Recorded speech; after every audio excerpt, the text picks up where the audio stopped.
Invasion of Iraq is now gathering pace, begun in darkness and spearheaded by Britain's Royal Marines, and we are with them.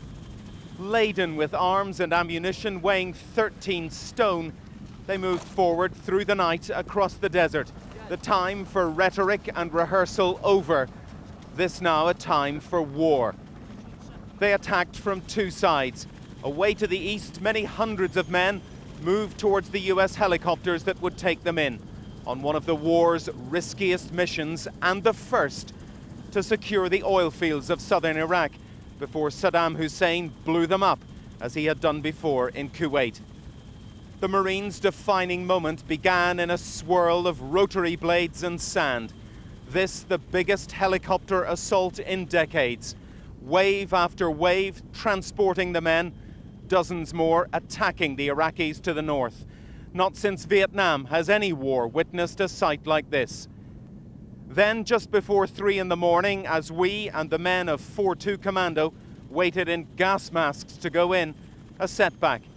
One of the US helicopters, a CH-46, was seen by the crew of another to nosedive into the ground of the Kuwaiti desert about 7 miles short of the Iraqi border. It exploded almost immediately. The commanding officer of 4-2 Commando told me all the men on board are dead. So this mission, which got off the ground only to run into disaster, has now been aborted. A great setback, but most of all, a great tragedy. Through the night, Iraqi positions have been pounded by American guns firing thousands upon thousands of shells, one a second for 90 minutes. The Marines have taken enemy fire, but they have given so much more back that the outcome of this first battle is surely not in doubt. The noise, deafening. The enemy ahead, the enemy beneath. Southern Iraq, one of the most heavily mined places on earth. First light this morning and the first dangerous daylight raid into Iraq.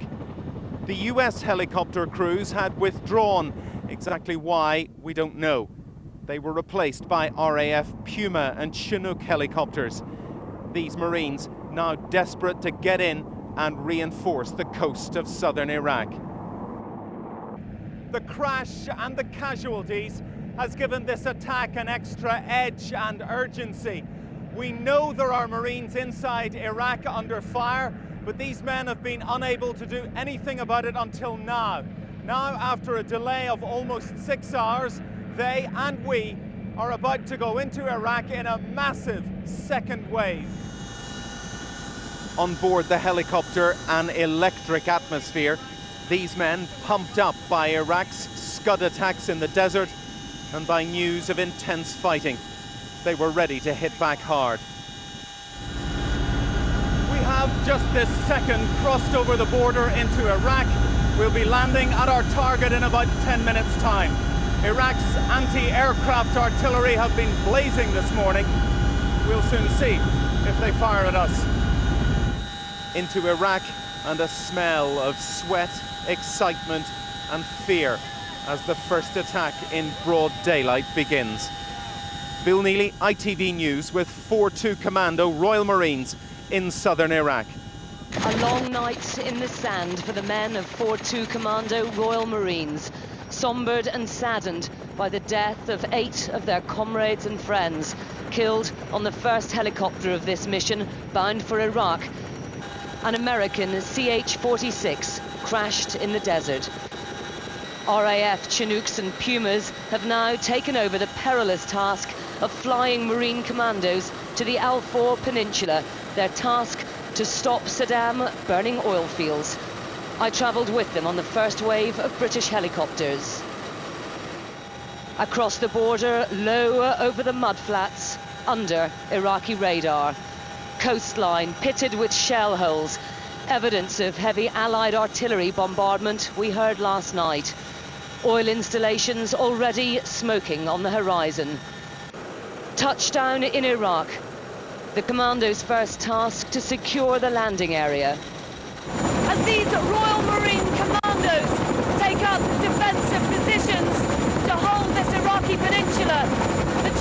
leaving almost immediately to pick up the second wave of commandos. It's a bitter blow for the Royal Marines to lose 8 men, but they are now digging in this corner of Iraq with a grim determination to carry on the mission ahead. Andrea Catherwood, ITV News, Southern Iraq. A small Bedouin community here, and the women and the children were outside waving to the American forces as we rumbled along. Just so you understand, we're in a huge convoy here, and my photographer Craig White is panning the camera off right now. You can see some of these tiny little tents that the people out here in the southern Iraqi desert live in, and you may also be able to see the large convoy that we're in. It's literally thousands of vehicles out here from the U.S. Army's 3rd Infantry Division. These soldiers were the first in terms of the large force of Americans into southern Iraq. We went in around 8 o'clock last night. We crossed into the Iraqi border around 10 o'clock and have, after stopping for a little while to let the rest of the 3rd Infantry Division catch up with us because we're in the lead element of the division, we started rolling along north. Basically, we're heading in the general direction of Baghdad. The most expensive, most high-tech assassination attempt in history. The target, Saddam Hussein. But tonight there's uncertainty about the outcome and this appearance by the leader yesterday. There is some serious debate underway as to the authenticity of this broadcast allegedly made by Saddam Hussein. So, the evidence. First, tape analysis of that Iraqi TV footage. Transmitted 3 hours after yesterday's airstrike on Saddam. Today, the CIA said close examination suggests it is him. UK experts say that judgment rests on his voice. Voice, I think, is probably more telling in some ways than appearance, because you can always change somebody's facial appearance, you can do various things, you can touch up a photograph, all sorts of things you can do. Actually changing somebody's voice is more difficult, I think. Next, evidence of the Iraqi regime's tactics. Today, a gun-toting minister said Saddam survived. But the Iraqi leader's TV appearance yesterday may have been a recording carefully designed to deceive. If he's gone, then the state is in big trouble. And people might want to preserve the fiction he was there while they sorted out the next step. And evidence comes from alleged witness reports.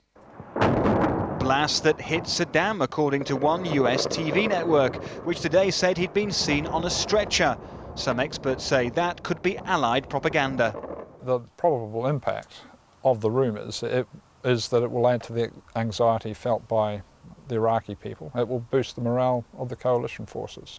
Amid the destruction of war, things remain unclear. But tonight, we know Iraq's swaggering showman has left the public stage. Chris Choi, ITV News. Of the American forces crossing into Iraq. As a consequence, they waited for the rest of this division to catch up to them. So we had 3 or 4 hours of sleep, and that's been about it. But, you know, as these soldiers will tell you, and clearly their mission is much more significant than ours, the adrenaline tends to keep them pumped up and keep us pumped up.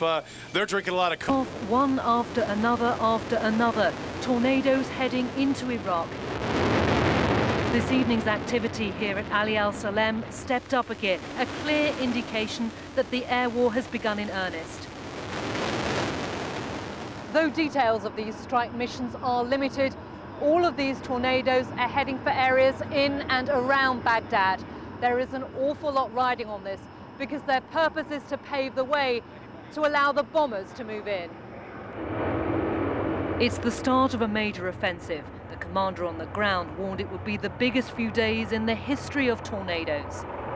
Tonight we'll witness an attack on a quite massive scale, unprecedented, much larger than we saw in, for instance, Desert Storm in 1991. And it will echo the start of a few days of intensive operations. Right, guys, how are we doing? And this was the pilot moments before this landmark mission. Wing Commander Derek Watson, who, armed with anti-radar missiles on his jet, will have to try and neutralise Iraqi ground-based air defences. I'm quietly confident, but I'm nervous. There's no doubt about it. But as soon as I strap that aeroplane to my backside, I'll be good to go, and it really won't be a factor.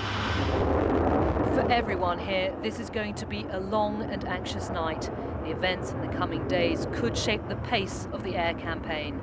Karen Allen, BBC News, at Ali Al Salem in northern Iraq. To the Marines, no doubt relieved that for them the war is over almost before it's begun. Through the morning, more and more Iraqis, some soldiers, some civilians, came out with a white flag of surrender, nervously giving themselves up. Understand? In the nearby port town of Qasr, fierce battles raged. Burning vehicles littered the streets. Cobra helicopter gunships hovered menacingly in the air, while on the ground US Marines moved in. But their advance was slower than they'd been hoping for, and 2 of them are reported to have been killed.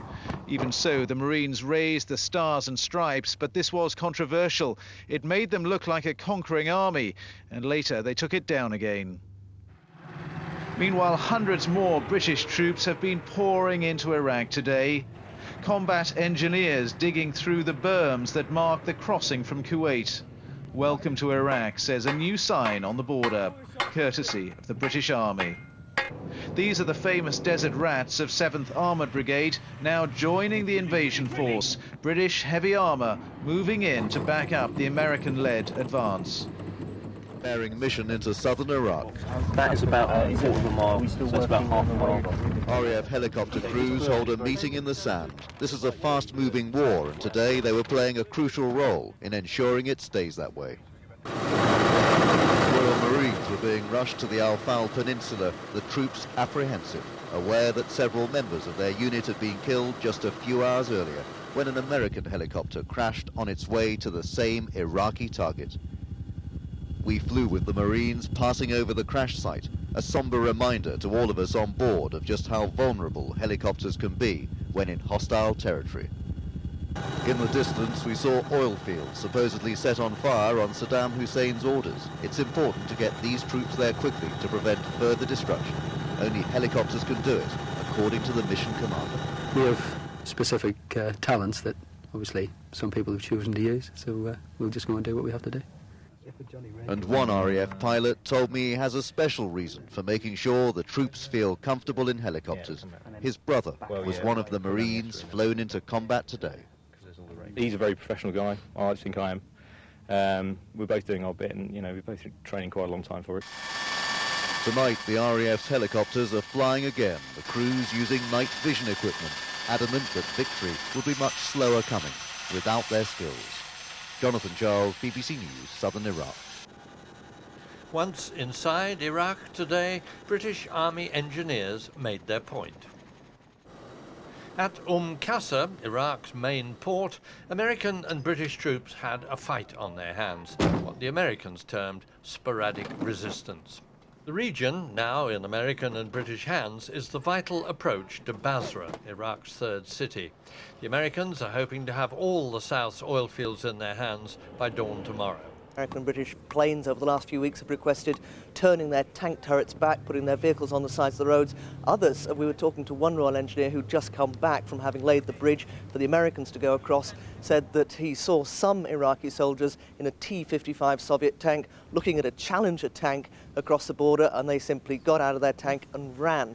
So I think as this campaign goes on, as the British and the Americans fight their way forward, perhaps the message will get across to the rest of the Iraqi army that really it is not worth fighting. That's certainly the message being put across by the Pentagon. Whether it works is another matter. And I have to say, though, that the rate at which some of the Americans are progressing more than 100 miles into Iraq, they aren't actually stopping to take any prisoners. Fires burning. We've seen a number of them. These are not oil wells that are on fire, but instead what appear to be oil pipelines that have been damaged or destroyed in some way, shape, or form.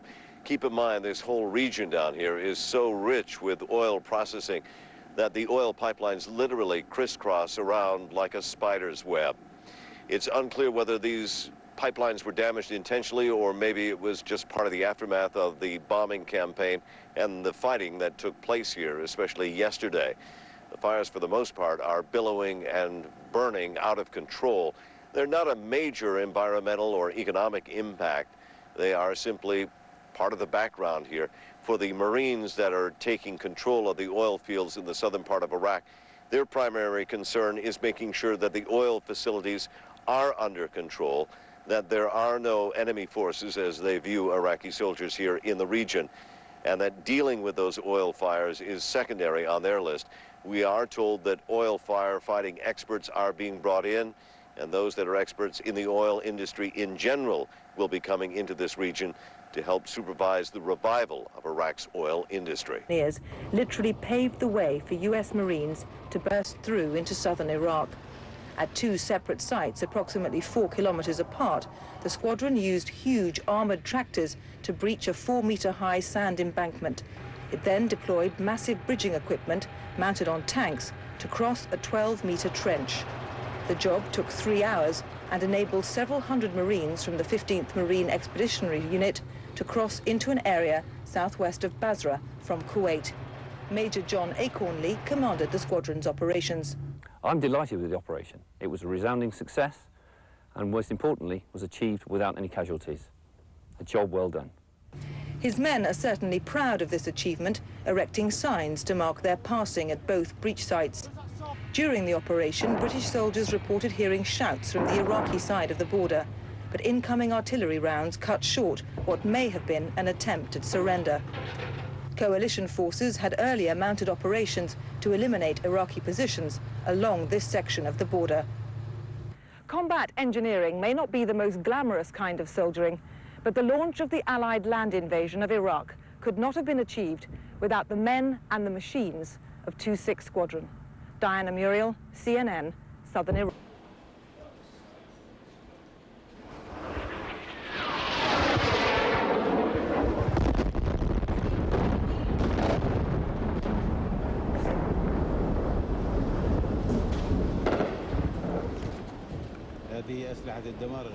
Baghdad under assault from the air Friday in the heaviest bombardment so far. The U.S. Defense Department said it was the beginning of the major aerial assault on the Iraqi conflict. It's expected to last for at least 24 hours.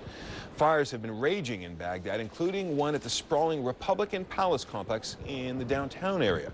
Military analysts say the complex was known to be a Pentagon target for precision bombing, but airstrikes have also been reported in the northern Iraqi cities of Mosul and Kirkuk. After the latest strikes on Baghdad, the Iraqi information minister toured some of the damage and spoke to reporters. He angrily condemned the attacks on his country and called U.S. President Bush that murderer sitting in the White House. Coming up in 90 seconds more with Aaron Brown as he anchors our coverage of the strike on Iraq. But first, the latest headlines at this hour. This is shock and awe.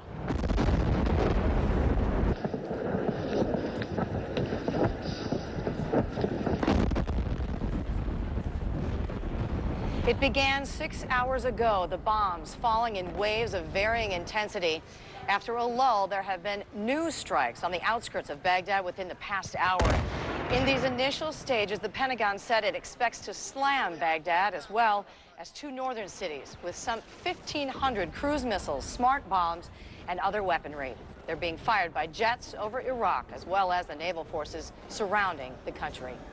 Iraqi TV says this is what it looked like at ground level. This is said to be the Peace Palace, part of the sprawling government compound in the heart of Baghdad.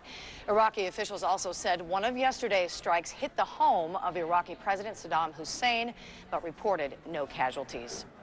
The Pentagon says 6 Americans have died in the invasion. 2 Marines were killed fighting in southern Iraq today. 4 Americans died in yesterday's helicopter accident that also killed 12 British commandos. On the charge to Baghdad today, the Marines and the Army have met little opposition rolling north through the desert. You're seeing the soldiers in the 3rd Infantry, along with residents of the mostly Muslim town of Safwan in Iraq. It's not far from the Safwan airfield, where the 1991 ceasefire took place. And CNN's Andrea Koppel reports the CIA and military are using Iraqi expatriates to negotiate the possible surrender of top members of the Republican Guard. U.S. and British troops now report seizing territory in western Iraq, 2 airfields there, and southern territory, home to many of Iraq's oil fields.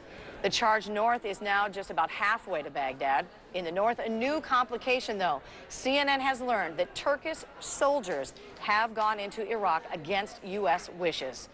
The U.S. invasion of Iraq was strongly condemned today by Iraq's ambassador to the UN. Speaking in New York, Mohammed El-Douri also blasted the UN for withdrawing its inspectors and aid programs. Now to strike in Iraq, live from the front lines. Shock and awe. Making progress. We will stay on task until we've achieved our objective. We're probably watching something that is somewhat historic. It is now inevitable that there will be a change. Live from Baghdad, Kuwait, Washington, New York, and other cities around the globe.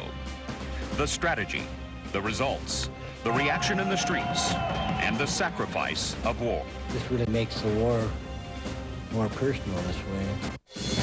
Strike on Iraq, live from the front lines. It's 3 a.m. on what can only be described as a harrowing, frightening night for the 5 million residents of Baghdad. It may look quiet in these pictures right now, but within the past half hour, witnesses reporting new detonations on the outskirts of the city.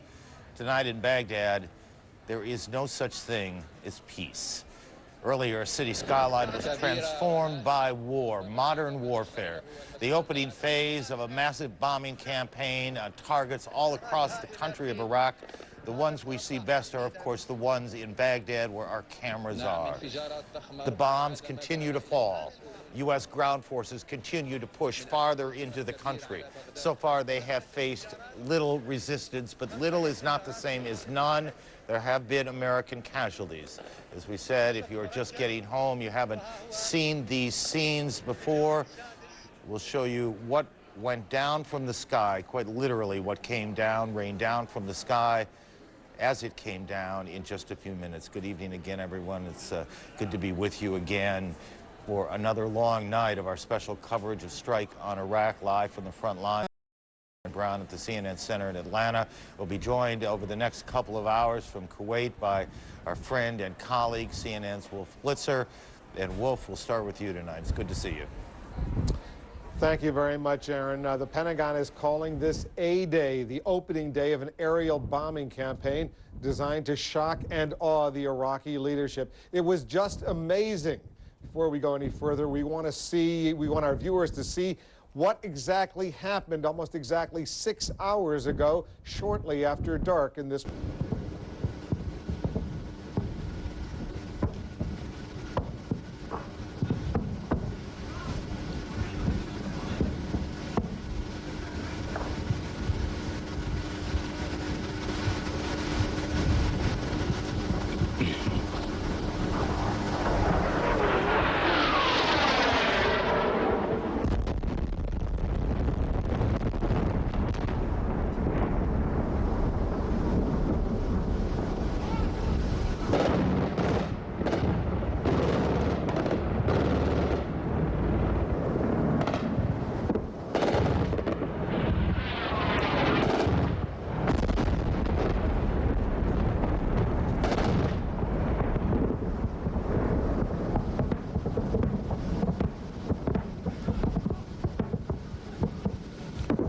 هل يمكن القول إلا أن بغداد تتعرض لهذه الهجمة؟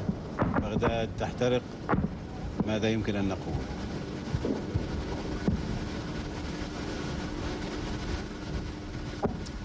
Hundreds of Tomahawk cruise missiles and satellite-guided bombs, 2,000-pound bombs, hitting various targets in Baghdad. Journalist Maying Welsh heard the air raid sirens, climbed inside a truck for cover, and had a terrifying front row seat as the bombs fell. She's okay. Fortunately, she's joining us now by phone. May, thanks very much. First of all, right now, what's happening in Baghdad as far as you can tell? Well, it's very quiet here right now, Wolf. There's absolutely nothing going on. I mean, perhaps about 20 minutes ago, there was some bombing and some anti-aircraft fire to the south. I'm in the city center right now, to the south and also to the east. But since that time, there's really been nothing. Nothing that I can see or hear. It might be going on further away, but we can't see it or hear it here. Were the main targets today those government ministries, the Ministry of Foreign Affairs, some of the presidential palaces? Are they near where you are right now? Yes, the foreign ministry is very close to where I am, and I can see the smoke coming out of it. Describe a little bit to our viewers around the world what it felt like to be in Baghdad as this A-Day bombing campaign began. It was shocking and awesome. It was horrifying. I was actually on the roof of the building from which you took this footage when it happened. And it was so close that our entire building just shook. And, I mean, to see something like that so close to you, and with explosions continuing, you really get the feeling that at any second it can happen to you. And you wonder also, the impact is so huge, you wonder also if it can affect you just by being so close to it. I was running away from it. I ran down the stairs. At first I was very shocked by it and mesmerized, and I couldn't sort of take my eyes off it. And then people started yelling at me, get down, and that's when we all started running down the stairs. But even once we were out on the street, away from the building, which we feared would be hit, it was still terrifying because we could see the missiles going over our heads. We could see these explosions happening around. It just looked like they were going to blow up all of Baghdad. That's how it looked, and that's how it felt. So it was it sort of felt like there was no place to hide. May, it was approximately 9 p.m. local time Friday night in Baghdad at the end of the Muslim holy day when this bombing campaign happened. What were people doing, average Iraqis? There are some 5 million who live in Baghdad. What were they doing at the time? Most Iraqis are staying in their homes. They're not even venturing out to the shelters. Some people have shelters within their homes, and they're going downstairs to those. Some people have even dug shelters in their backyards, primitive shelters. But people are a little bit afraid to go to some of the freestanding shelters. People are staying in their homes. That's what they're doing. Maying Welsh, thanks for joining us, and fortunately you're okay. We appreciate it very much. Aaron, back to you. Thanks. We might mention here that the familiar voice of Nick Robertson, who had been in Baghdad for us, won't be heard for a while. Nick and the entire CNN group was expelled. Excuse me, they're making their way out of the country today. No easy task, that, by the way, but we won't be hearing from Nick. Jamie McIntyre at the Pentagon. We have some news now to report from there. Jamie? Well, Aaron, we heard earlier that the commander of the Iraq 51st Division and his deputy had surrendered to U.S. forces as they approached Basra. This is the Iraqi division that is aligned down in the south and essentially to provide defense of the southern border. Now we're hearing that essentially the entire division has surrendered. This would be the most significant surrender so far because up till now we'd only heard that there have been several hundred Iraqi troops surrendering in small groups here and there. This would be the first time an entire Iraqi division. And while this division is not the best equipped, not the best trained, and has some low morale. It is a Royal Air Force station, but it has the longest runway in Europe, paid for by the United States, to allow for precisely this kind of operation. The B-52 bombers, which, if you were with us a moment ago, retired Air Vice Marshal Tony Mason was suggesting that they may have been carrying conventional weaponry and not cruise missiles, and that they may have been tasked with degrading, as the parlance has it, or bombing and killing Iraqi soldiers out in the desert, particularly those of the Republican Guard and the Special Republican Guard who are on the suburbs, the outer ring area of Baghdad, to degrade those assets, as the military would have it, to make it easier for American and British troops as they approach. The B-52 is a truly remarkable aircraft, called a 52 because that's when it was first built by the Boeing Aircraft Company. We were just working out that they've been away from their base for the best part of 16 hours without need for refueling. And some of you may remember the Dr. Strangelove film, which was made by Stanley Kubrick. And in the Cold War, the principal task of the B-52 was to carry live atomic weaponry and to remain in circulation over the North Pole to attack the old Soviet Union at a moment's notice.